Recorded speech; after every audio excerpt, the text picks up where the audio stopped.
Hi ನಮಸ್ಕಾರ, ಕವನ ಸಂಚಿಕೆ ತಮಗೆಲ್ಲರಿಗೂ ಸ್ವಾಗತ. ನಾನು ಪ್ರಸಾದ್. ಇವತ್ತಿನ ಸಂಚಿಕೆಯಲ್ಲಿ ಮತ್ತೊಂದು ಚಂದದ ಕಥೆಯನ್ನು ತೆಗೆದುಕೊಂಡು ಬಂದಿದ್ದೇನೆ. ಇವತ್ತಿನ ಆ ಕಥೆಯ ಹೆಸರು ಸಿರಿವಂತನಾದ ಬ್ರಾಹ್ಮಣ. ಹಾಗಿದ್ರೆ ತಡೆಯಾಕೆ ಸ್ನೇಹಿತರೆ, ಬನ್ನಿ ಶುರು ಮಾಡೋಣ. ಒಂದಾನೊಂದು ಊರಿನಲ್ಲಿ ಸಂದರ್ಪಣ ಎಂಬ ಒಬ್ಬ ಬಡ ಬ್ರಾಹ್ಮಣ ತನ್ನ ಕುಟುಂಬದೊಡನೆ ವಾಸವಾಗಿದ್ದ. ಅವನು ಪೌರೋಹಿತ್ಯದ ಕೆಲಸ ಕಲಿತಿರಲಿಲ್ಲ. ಹೀಗಾಗಿ ಅವನು ಮನೆ ಮನೆಗೆ ಹೋಗಿ ಭಿಕ್ಷೆ ಬೇಡಿ ದಿನ ಸಾಗಿಸ್ತಾ ಇದ್ದ. ನಾಡಿನ ರಾಜ ಆ ಊರನ್ನು ಆಳಲು ಒಬ್ಬ ಅಧಿಕಾರಿಯನ್ನು ನೇಮಿಸಿದ್ದ. ಒಮ್ಮೆ ಈ ಅಧಿಕಾರಿ ಬದಲಾಗಿ ಅವನ ಜಾಗದಲ್ಲಿ ಬೇರೊಬ್ಬ ಬಂದ. ಹೊಸ ಅಧಿಕಾರಿಯ ಬಳಿ ಏನಾದರೂ ಬೇಡಿಕೊಂಡರೆ ಸಿಗಬಹುದು ಎಂದು ಹೆಂಡತಿಯ ಮಾತನ್ನು ಕೇಳಿ ಸಂದರ್ಪಣ ಅಲ್ಲಿಂದ ಹೊರಟ. ಸಂದರ್ಪಣ ಅಧಿಕಾರಿಯ ಕಚೇರಿ ಹೋದಾಗ ಅಲ್ಲಿ ಜನರು ಕೂಡಿದ್ದರು. ಹೊಸ ಅಧಿಕಾರಿ ಊರಿನ ಬಗ್ಗೆ ಹಳ್ಳಿಯವರಲ್ಲಿ ವಿಚಾರಿಸುತ್ತಲೇ ಇದ್ದ. ಅವನಿಗೆ ಯಾರೋ ಊರಿನ ಹೊರಭಾಗದಲ್ಲಿದ್ದ ಒಂದು ಆಲದ ಮರದ ಬಗ್ಗೆ ಹೇಳಿದ್ದರು. ಈ ಆಲದ ಮರದಲ್ಲಿ ಭೂತಗಳಿವೆ ಎಂದು ಊರಿನಲ್ಲಿ ಸುದ್ದಿ ಇತ್ತು. ಭೂತಗಳ ಭಯದಿಂದ ಆ ಮರದ ಸುತ್ತ ಯಾರೂ ಸುಳಿತಾ ಇರಲಿಲ್ಲ. ಹಿಂದೊಮ್ಮೆ ಇಬ್ಬರು ಧೈರ್ಯವಂತರು ಆ ಮರದಲ್ಲಿ ರಾತ್ರಿ ಕಳೆಯುತ್ತೇವೆ ಎಂದು ಜೂಜುಕಟ್ಟೆಯಲ್ಲಿ ಪಣ ಕಟ್ಟಿ ಹೋಗಿದ್ದರು. ಆದರೆ ಮರುದಿನ ಮರದ ಕೆಳಗೆ ಅವರ ಹೆಣಗಳು ಕುತ್ತಿಗೆ ಮುರಿದುಕೊಂಡು ಬಿದ್ದಿದ್ದವು ಎಂಬ ವದಂತಿ ಇತ್ತು. ಹೀಗಾಗಿ ಅಲ್ಲಿ ರಾತ್ರಿಯ ವೇಳೆ ಯಾರೂ ಸುಳಿತಾ ಇರಲಿಲ್ಲ. ಹಗಲಲ್ಲಿ ದನ ಕಾಯುವವರು ಮಾತ್ರ ಆ ಮರದ ಬಳಿ ತಿರುಗುತ್ತಿದ್ದರು. ಅಧಿಕಾರಿಗೆ ಇದು ವಿಚಿತ್ರ ಎನಿಸಿತ್ತು. ಈ ಭೂತಗಳನ್ನೆಲ್ಲ ನಾನು ನಂಬುವುದಿಲ್ಲ. ನಿಮ್ಮಲ್ಲಿ ಯಾರು ಎದೆಗಾರರು ಇಲ್ಲವೇ? ಯಾರಾದರೂ ಇಲ್ಲಿಗೆ ರಾತ್ರಿಯ ವೇಳೆ ಹೋಗಿ ಆ ಮರದ ಒಂದು ಗೆಲ್ಲು ಕತ್ತರಿಸಿ ತಂದರೆ ಅವರಿಗೆ 100 ಎಕರೆ ಹೊಲ ಕೊಡುತ್ತೇನೆ ಎಂದು ಘೋಷಿಸಿದ. ಜನರು ಮುಖ ನೋಡಿಕೊಂಡರು. 100 ಎಕರೆ ಹೊಲದ ಆಮಿಷಕ್ಕೂ ಅವರು ಅಧಿಕಾರಿಯ ಸವಾಲು ಸ್ವೀಕರಿಸಲು ತಯಾರಾಗಿರಲಿಲ್ಲ. ಅಲ್ಲಿ ಹೋದರೆ ಭೂತಗಳ ಕೈಯಲ್ಲಿ ಸಾಯುವುದು ಖಂಡಿತ ಎಂದು ಎಲ್ಲರಿಗೂ ತಿಳಿದಿತ್ತು. ಅಧಿಕಾರಿಯ ಮಾತು ಕೇಳಿ ಸಂದರ್ಪಣ ಯೋಚನೆಯಲ್ಲಿ ಮುಳುಗಿದ.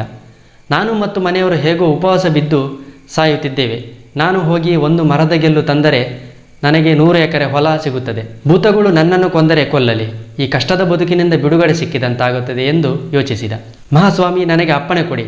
ನಾನು ರಾತ್ರಿ ಹೋಗಿ ಆ ಮರದ ಗೆಲ್ಲು ತರುತ್ತೇನೆ ಎಂದು ಸಂದರ್ಪಣ ಹೇಳಿದ. ಶಾಬಾಷ್, ನಾಳೆ ಬೆಳಿಗ್ಗೆ ಮರದ ಗೆಲ್ಲು ಇಲ್ಲಿಗೆ ತಾ. ನಿನಗೆ 100 ಎಕರೆ ಹೊಲ ಕೊಡಿಸ್ತೇನೆ ಎಂದು ಅಧಿಕಾರಿ ಹೇಳಿದ. ಈ ಸುದ್ದಿ ಊರನ್ನೆಲ್ಲ ಹರಡುತ್ತೆ. ಎಲ್ಲರಿಗೂ ಸಂದರ್ಪಣ ಮೇಲೆ ಕನಿಕರ ಹುಟ್ಟಿತು. ಅನ್ಯಾಯವಾಗಿ ಯಾಕೆ ಸಾಯುತ್ತಿ? ಅಲ್ಲಿ ಹೋದವರು ಯಾರೂ ಬದುಕಿ ಬಂದಿಲ್ಲ. ಈ ಹುಚ್ಚು ಸಾಹಸ ಮಾಡಬೇಡ ಎಂದು ಜನರು ಅವನಿಗೆ ಬುದ್ಧಿ ಹೇಳಿದರು. ಅವನ ಹೆಂಡತಿ ಅವನನ್ನು ತಡೆಯಲು ಪರಿಪರಿಯಾಗಿ ಪ್ರಯತ್ನಿಸಿದಳು. ನಾವು ಹೀಗೆ ಇದ್ದರೆ ಒಂದಲ್ಲ ಒಂದು ದಿನ ಉಪವಾಸ ಬಿದ್ದು ಸಾಯುತ್ತೇವೆ. ಈ ಕೆಲಸ ಸಾಧಿಸಿದರೆ ದುರ್ಗತಿಯಿಂದ ಪಾರಾಗುತ್ತೇವೆ. ನಮ್ಮ ಅದೃಷ್ಟ ಹೇಗಿದೆಯೋ ನೋಡೋಣ ಎಂದು ಸಂದರ್ಪಣ ಅವಳನ್ನು ಹೇಗೋ ಒಪ್ಪಿಸಿದ. ರಾತ್ರಿ ಆಯಿತು. ಅವನು ಒಂದು ಕತ್ತಿಯನ್ನು ಹಿಡಿದುಕೊಂಡು ಊರಿನ ಹೊರಗೆ ನಡೆದ. ಜನರು ಮನೆಯೊಳಗಿನಿಂದಲೇ ಅವನು ಹೋಗುವುದನ್ನು ನೋಡಿದರು. ಅವನು ಒಂದು ಹುಣಸೆ ಮರದ ಕೆಳಗೆ ಹೋಗಿ ನಿಂತ. ಅಲ್ಲಿಂದ ಭೂತಗಳ ಆಲದ ಮರ ಕಾಣಿಸುತ್ತಿತ್ತು. ಈ ತನಕ ಹೇಗೋ ಧೈರ್ಯ ಮಾಡಿಕೊಂಡು ನಡೆದಿದ್ದ ಬ್ರಾಹ್ಮಣನಿಗೆ ಕತ್ತಲಲ್ಲಿ ಆಲದ ಮರವನ್ನು ನೋಡುತ್ತಲೇ ಎದೆ ದಸಕ್ಕೆಂದಿತು. ಅವನು ತಲೆಯಿಂದ ಕಾಲಿನ ತನಕ ನಡುಗುತ್ತಾ ನಿಂತ. ಹುಣಸೆ ಮರದ ಮೇಲೆ ಒಬ್ಬ ಬ್ರಹ್ಮರಾಕ್ಷಸ ವಾಸವಾಗಿದ್ದ. ಅವನಿಗೆ ಬ್ರಾಹ್ಮಣನನ್ನು ನೋಡಿ ಕುತೂಹಲ ಹುಟ್ಟಿತು. ಯಾರಯ್ಯ ನೀನು? ನಿನಗೇನಾದರೂ ಬೇಕಿದ್ದರೆ ಕೇಳು, ಸಹಾಯ ಮಾಡುತ್ತೇನೆ ಎಂದ. ಸಂದರ್ಪಣ ತಲೆ ಎತ್ತಿ ನೋಡಿದ. ಬ್ರಹ್ಮರಾಕ್ಷಸನ ಭಯಾನಕ ರೂಪ ನೋಡಿ ಅವನಿಗೆ ಭಯವಾಯಿತು. ಆದರೆ ಅವನ ಮಾತು ಕೇಳಿ ತುಸು ಧೈರ್ಯ ಹುಟ್ಟಿತು. ಮಹಾತ್ಮ, ನಾನೊಬ್ಬ ಬಡಪಾಯಿ. ನಾನು ಆ ಆಲದ ಮರದ ಬಳಿಗೆ ಹೋಗಲು ಬಂದಿದ್ದೇನೆ. ಅಲ್ಲಿನ ಒಂದು ಗೆಲ್ಲನ್ನು ಕತ್ತರಿಸಿ ತಂದರೆ ನನಗೆ 100 ಎಕರೆ ಹೊಲ ಕೊಡುತ್ತೇನೆ ಎಂದು ಅಧಿಕಾರಿ ಹೇಳಿದ್ದಾನೆ. ಆದರೆ ನನಗೆ ಹೆಜ್ಜೆ ಮುಂದಿಡಲು ಧೈರ್ಯ ಬರುತ್ತಿಲ್ಲ. ದಯವಿಟ್ಟು ನನಗೆ ಸಹಾಯ ಮಾಡು ಎಂದು ಕೈಜೋಡಿಸಿ ಹೇಳಿದ. ಸರಿ, ನೀನು ಹೋಗು, ನಾನು ನಿನ್ನ ಹಿಂದಿನಿಂದ ಬರುತ್ತೇನೆ ಎಂದು ಬ್ರಹ್ಮರಾಕ್ಷಸ ಹೇಳಿದ. ಬ್ರಾಹ್ಮಣನಿಗೆ ಧೈರ್ಯ ಹುಟ್ಟಿತು. ಅವನು ಆಲದ ಮರದತ್ತ ನಡೆದ. ಒಂದು ಗೆಲ್ಲನ್ನು ಕಡಿಯಲು ಕತ್ತಿ ಎತ್ತಿದ. ಕತ್ತಿಯ ಒಂದು ಹೊಡೆತ ಬೀಳುತ್ತಲೇ ಮರದಲ್ಲಿದ್ದ ಭೂತಗಳೆಲ್ಲ ಬೊಬ್ಬೆ ಹೊಡೆಯುತ್ತಾ ಕೆಳಗೆ ಹಾರಿ ಬಂದವು. ಅವುಗಳು ಬ್ರಾಹ್ಮಣನನ್ನು ಅದೇ ಕ್ಷಣ ಕೊಂದು ಹಾಕುತ್ತಿದ್ದವು. ಆದರೆ ಅವನ ಹಿಂದೆ ಬ್ರಹ್ಮರಾಕ್ಷಸ ಕಾಣಿಸಿಕೊಂಡ ಕಾರಣ ದೂರದಲ್ಲೇ ನಿಂತವು. ಇವನು ಒಬ್ಬ ಪಾಪದ ಬ್ರಾಹ್ಮಣ. ಇವನಿಗೆ ಇಲ್ಲಿನ ಒಂದು ಗೆಲ್ಲಿನ ಅಗತ್ಯ ಇದೆ. ಅದನ್ನು ಕತ್ತರಿಸಲು ಬಿಡಿ ಎಂದು ಬ್ರಹ್ಮರಾಕ್ಷಸ ಹೇಳಿದ. ಸರಿ ಒಡೆಯ, ನಿನ್ನ ಮಾತು ನಮಗೆ ಅಪ್ಪಣೆಯಂತೆ. ಅವನು ಗೆಲ್ಲು ಕತ್ತರಿಸುವ ಅಗತ್ಯವೇ ಇಲ್ಲ, ನಾವೇ ಕತ್ತರಿಸಿ ಕೊಡುತ್ತೇವೆ ಎನ್ನುತ್ತಾ ಭೂತಗಳು ಒಂದು ದೊಡ್ಡ ಗೆಲ್ಲನ್ನು ಕಡಿದು ಬ್ರಾಹ್ಮಣನ ಕೈಗೆ ಕೊಟ್ಟವು. ಸಂದರ್ಪಣ ಬ್ರಹ್ಮರಾಕ್ಷಸನಿಗೆ ವಂದನೆ ಹೇಳಿ ಗೆಲ್ಲನ್ನು ಹಿಡಿದು ಮನೆ ಕಡೆ ಓಡಿದ. ಮರುದಿನ ಅದನ್ನು ಅಧಿಕಾರಿಯ ಮನೆಗೊಯ್ದು ಕೊಟ್ಟ. ಅಧಿಕಾರಿಗೆ ಆಶ್ಚರ್ಯವಾಯಿತು. ಅವನು ದನ ಕಾಯುವ ಆಳುಗಳನ್ನು ಕಳಿಸಿ ಆ ಗೆಲ್ಲು ಆಲದ ಮರದಿಂದಲೇ ಬಂದಿದೆಯಾ ಎಂದು ಖಾತ್ರಿಪಡಿಸಿಕೊಂಡ. ಆ ದಿನವೇ ಸಂದರ್ಪಣನಿಗೆ 100 ಎಕರೆ ಜಮೀನು ದಾನವಾಗಿ ನೀಡಿದ. ಹೀಗೆ ಸಂದರ್ಪಣ ರಾತ್ರಿ ಬೆಳಗಾವುದರೊಳಗೆ ಶ್ರೀಮಂತನಾದ. ಸಂದರ್ಪಣನಿಗೆ ಅಧಿಕಾರಿ ಕೊಟ್ಟ ಜಮೀನಿನಲ್ಲಿ ಭತ್ತದ ಫಸಲು ಸೊಂಪಾಗಿ ಬೆಳೆದಿತ್ತು. ಆದರೆ ಅದನ್ನು ಕಟಾವು ಮಾಡಲು ಅವನ ಬಳಿ ಹಣ ಇರಲಿಲ್ಲ. ಅವನು ಆ ರಾತ್ರಿ ಬ್ರಹ್ಮರಾಕ್ಷಸನ ಬಳಿ ಹೋಗಿ ತನ್ನ ಸಮಸ್ಯೆ ತಿಳಿಸಿದ. ನೀನೇನು ಹೆದರಬೇಡ. ನಾಳೆ ಎಲ್ಲಿಂದಾದರೂ 100 ಕತ್ತಿಗಳನ್ನು ಸಂಗ್ರಹಿಸಿ ನಿನ್ನ ಹೊಲದ ಬಳಿ ಇರಿಸು. ರಾತ್ರಿ ಮನೆಯ ಕಿಟಕಿ ಬಾಗಿಲು ಹಾಕಿಕೊಂಡು ಮಲಗು. ಮುಂದಿನದ್ದು ನಾನೇ ನೋಡಿಕೊಳ್ಳುತ್ತೇನೆ ಎಂದು ಬ್ರಹ್ಮರಾಕ್ಷಸ ಹೇಳಿದ. ಸಂದರ್ಪಣನಿಗೆ ಕತ್ತಿಗಳನ್ನು ಎರವಲು ಪಡೆಯಲು ಕಷ್ಟ ಆಗಲಿಲ್ಲ. ಅವನೀಗ ಶ್ರೀಮಂತ ಜಮೀನ್ದಾರನಾಗಿದ್ದಾನೆ ಎಂದು ತಿಳಿದ ಜನರೆಲ್ಲ ಮನೆಯ ಕತ್ತಿಗಳನ್ನು ಕೊಟ್ಟರು. ಸಂದರ್ಪಣ ಅವುಗಳನ್ನು ಹೊಲದ ಬಳಿ ಸಾಲಾಗಿ ಇರಿಸಿದ. ರಾತ್ರಿಯಾಗುತ್ತಲೇ ಬ್ರಹ್ಮ ರಾಕ್ಷಸ ಆಲದ ಮರದ ಬಳಿ ಹೋದ.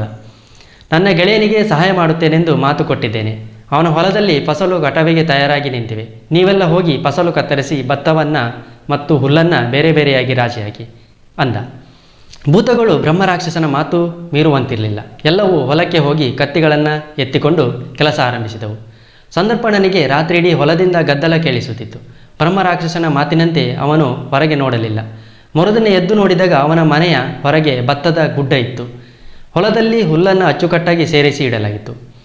ಸಂದರ್ಪಣ ಮತ್ತು ಮನೆಯವರ ಹರ್ಷಕ್ಕೆ ಪಾರವೇ ಇರಲಿಲ್ಲ. ಊರಿನವರಿಗೆ ಇದನ್ನೆಲ್ಲ ನೋಡಿ ಆಶ್ಚರ್ಯವಾಯಿತು. ಬ್ರಾಹ್ಮಣನಿಗೆ ಮಾಂತ್ರಿಕ ಶಕ್ತಿಗಳು ಬಂದಿವೆ ಎಂದು ಅವರು ಮಾತನಾಡಿಕೊಂಡರು. ಕೆಲವು ದಿನಗಳ ಬಳಿಕ ಸಂದರ್ಪಣ ಮತ್ತೊಮ್ಮೆ ಹುಣಸೆ ಮರದ ಬಳಿ ಹೋಗಿ ಬ್ರಹ್ಮರಾಕ್ಷಸನ ಭೇಟಿಯಾದ. ಮಹಾತ್ಮ, ನಿನ್ನ ಕೃಪೆಯಿಂದ ನನಗೆ ಬೇಕಾಗಿದ್ದೆಲ್ಲವೂ ಸಿಕ್ಕಿದೆ. ನಿನಗೆ ಕೃತಜ್ಞತೆ ಸಲ್ಲಿಸಲು ನಾನು 1000 ಬ್ರಾಹ್ಮಣರಿಗೆ ಭೋಜನ ಹಾಕಬೇಕು ಎಂದು ಸಂಕಲ್ಪ ಮಾಡಿದ್ದೇನೆ. ನನಗೆ ಸಹಾಯ ಮಾಡು ಎಂದ. ನೀನು ಭೋಜನದ ಸಾಮಗ್ರಿಗಳಿಗೆ ಜಾಗ ನೋಡು, ಭೋಜನದ ವ್ಯವಸ್ಥೆ ನಾನು ಮಾಡುತ್ತೇನೆ ಎಂದು ಬ್ರಹ್ಮರಾಕ್ಷಸ ಹೇಳಿದ. ಸಂದರ್ಪಣ ಊರಿನ ಜಮೀದಾರನಿಂದ ಒಂದು ಉಗ್ರಾಣವನ್ನು ಖರೀದಿಸಿದ. ಒಳ್ಳೆಯ ದಿನ ನೋಡಿ 1000 ಬ್ರಾಹ್ಮಣರನ್ನು ಭೋಜನಕ್ಕೆ ಆಮಂತ್ರಿಸಿದ. ಭೋಜನದ ಹಿಂದಿನ ರಾತ್ರಿ ಅವನ ಉಗ್ರಾಣ ತುಂಬಿಕೊಂಡಿತ್ತು. ಅಲ್ಲಿ 100 ಭರಣಿಗಳಲ್ಲಿ ತುಪ್ಪ, 100 ಭರಣಿ ಸಕ್ಕರೆ, 100 ಭರಣಿ ಹಾಲು, ಬೆಟ್ಟದಷ್ಟು ಎತ್ತರಕ್ಕೆ ಹಿಟ್ಟಿನ ರಾಶಿ, ದೊಡ್ಡ ಕಡಾಯಿಗಳಲ್ಲಿ ಮೊಸರು ಮತ್ತು ಭೋಜನದ ಹಲವಾರು ಸಾಮಗ್ರಿಗಳು ಇದ್ದವು. ಅಡುಗೆಯಾಳುಗಳು ಭರ್ಜರಿ ಅಡುಗೆ ತಯಾರಿಸಿದವು. ಊಟಕ್ಕೆ ಬಂದ ಬ್ರಾಹ್ಮಣರೆಲ್ಲ ಹೊಟ್ಟೆ ತುಂಬುವಷ್ಟು ತಿಂದು ಸಂದರ್ಪಣನಿಗೆ ಆಶೀರ್ವಾದ ಮಾಡಿ ಹೋದರು. ಸಂದರ್ಪಣ ಮಾತ್ರ ಊಟ ಮಾಡಲಿಲ್ಲ. ಭೋಜನ ಮುಗಿದ ಬಳಿಕ ದೊಡ್ಡ ತಾಟುಗಳಲ್ಲಿ ಔತಣ ಬಡಿಸಿ ಬ್ರಹ್ಮರಾಕ್ಷಸನ ಬಳಿಗೆ ಒಯ್ದುಕೊಂಡು ಹೋದ. ಮಹಾತ್ಮ, ನಾನು ನಿನ್ನೊಡನೆ ಕುಳಿತು ಊಟ ಮಾಡಲು ಬಂದಿದ್ದೇನೆ, ಕೆಳಗೆ ಬಾ ಎಂದು ಕರೆದ. ಬ್ರಹ್ಮರಾಕ್ಷಸ ಮರದಿಂದ ಕೆಳಗೆ ಇಳಿದು ಬಂದ. ಅವನ ಗುರುತು 10ರಷ್ಟು ಬದಲಾಗಿತ್ತು. ಅವನ ಜಟೆ ಮಾಯವಾಗಿತ್ತು. ಭಯಂಕರ ರೂಪ ಬದಲಾಗಿತ್ತು. ಅವನೀಗ ತೇಜಸ್ವಿ ದೇವತೆಯಂತೆ ಕಾಣಿಸುತ್ತಿದ್ದ. ಮಹಾಶಯ, ನಾನೊಂದು ದೇವಾಲಯದ ಮುಖ್ಯ ಪೂಜಾರಿಯಾಗಿದ್ದೆ. ನಾನು ಜಿಪುಣ ಮತ್ತು ದುರಾಸೆಯವನಾಗಿದ್ದ ಕಾರಣ ಸತ್ತ ಬಳಿಕ ಬ್ರಹ್ಮರಾಕ್ಷಸನಾದೆ. 100 ವರ್ಷಗಳ ಕಾಲ ಈ ಮರದಲ್ಲಿ ಬ್ರಹ್ಮರಾಕ್ಷಸನ ರೂಪದಲ್ಲಿದ್ದೆ. ನಿನ್ನ ಗೆಳೆತನದಿಂದಾಗಿ ನನ್ನ ಶಾಪ ತೀರಿತು. ಪುಣ್ಯ ಕಾರ್ಯದಲ್ಲಿ ನಿನಗೆ ನೆರವು ನೀಡಿದ ಕಾರಣ ನನ್ನ ಬ್ರಹ್ಮರಾಕ್ಷಸನ ರೂಪ ಹೋಯಿತು. ನಾನೀಗ ದೇವಲೋಕಕ್ಕೆ ಹೋಗುತ್ತೇನೆ, ನೀನು ಸುಖವಾಗಿರು ಎಂದು ಬ್ರಹ್ಮರಾಕ್ಷಸ ಹೇಳಿದ. ಮಾತನಾಡುತ್ತಲೇ ಬ್ರಹ್ಮರಾಕ್ಷಸ ಗಾಳಿಯಲ್ಲಿ ಕರಗಿ ಮಾಯವಾದ. ಸಂದರ್ಪಣ ಅಂದಿನಿಂದ ದಾನ ಧರ್ಮ ಮತ್ತು ಪುಣ್ಯ ಕಾರ್ಯಗಳನ್ನು ಮಾಡುತ್ತಾ ಕುಟುಂಬದೊಡನೆ ದೀರ್ಘಕಾಲ ಸುಖವಾಗಿ ಬಾಳಿದ. ಇದು ಇವತ್ತಿನ ಕತೆ ಸ್ನೇಹಿತರೆ. ಮತ್ತೆ ಮುಂದಿನ ವಿಡಿಯೋದಲ್ಲಿ ಮತ್ತೆ ಭೇಟಿಯಾಗೋಣ. ಅಲ್ಲಿ ತನಕ ಬಾಯ್.